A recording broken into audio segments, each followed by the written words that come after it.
మీకున్న ఇన్ఫర్మేషన్ ఏంటి? చైర్మన్ అనురాధ మీరు అపాయింట్ చేసినామా, మీ మాట విన్నారా వినలేదా? హలో, చైర్మన్ అనురాధ మీరు అపాయింట్ చేసిన వ్యక్తి మీ మాట ఈ విషయంలో విన్నారా వినలేదా? సభ్యులు అగేన్స్ చేశారా, చైర్మన్ అగేన్స్ చేశారా? టెక్నికల్ ఇష్యూ ఉన్నట్టు. హలో, వినబడుతుందా రామాంజనేయులు గారు? వాయిస్ బ్రేక్ అవుతుంది. ఇప్పుడు ఏం లేదు, చైర్మన్ అనురాధ మీరు అపాయింట్ చేసిన వ్యక్తి, ఆమె మీ మాట గౌరవించి దాని వాయిదా కోసం మొగ్గు చూపారా లేదా? సార్ మీ వాయిస్ బ్రేక్ అవుతుంది. సరే సరే సరే, okay okay, thank you Ramanjaneyulu గారు.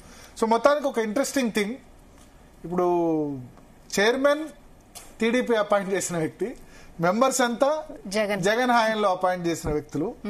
సో ఇష్యూస్ ఈ విధంగానే ఉంటాయి. అందుకనే ఎలక్షన్ కమిషన్ సంబంధించి కూడా స్వయం ప్రతిపత్తి మీద సుప్రీంకోర్టులో పిటిషన్స్ ఫైల్ అయినాయి దానికి సంబంధించి. బట్ ఏదేమైనా ఒక స్పైన్లెస్ కాకుండా ఎన్నికల ఇప్పుడు ఏపీఎస్సీ అయితే ఒక తెగువ చూపించింది. అంటే ఏంటంటే మేము ఎలక్షన్ కోడ్ ఉన్న దృష్ట్యా, ఇది ప్రభుత్వానికి లబ్ధి జరుగుతున్న దృష్ట్యా వాయిదా వేయలేమని చెప్పింది.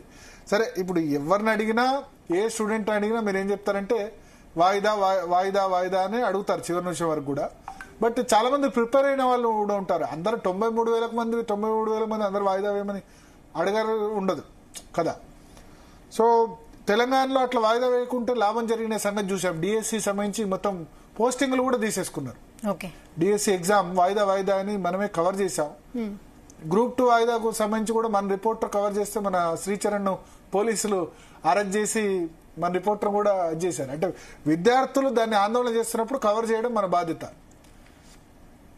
సో అదే జరిగింది. అంటే డిఎస్సి సంబంధించి కూడా వాయిదా అడిగారు, కానీ అది తొందరగా రిక్రూట్మెంట్ కంప్లీట్ అయింది. సో రిక్రూట్మెంట్ ఇట్లా ఏళ్ల తరబడి జరగడం వల్ల స్టూడెంట్స్ కూడా మంచిది కాదు. కోర్టు కేసులు ఎవరో ఒకళ్ళు వేస్తారు, ఏదో ఒకటి నడుస్తూనే ఉంటుంది కదా. అందరికీ నచ్చిన వాళ్ళు ఉండరు. లక్షల మందిలో కోర్టును ఆశ్రయించడం ఎవరో ఒకళ్ళు ఆశ్రయిస్తారు. ఏదో ఒకటి ఇప్పుడైతే ఒకటి క్లారిటీ వచ్చింది. ఇంకా ఏపీఎస్సీ రేపు జరగబోయే ఎగ్జామ్ అయితే జరగబోతుంది. సోషల్ మీడియాలో వదంతులు ఎవ్వరూ నమ్మొద్దు.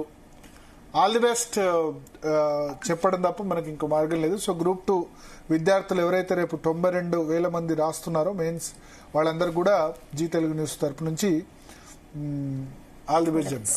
ఓకే, మరొక టాపిక్ చూద్దాం.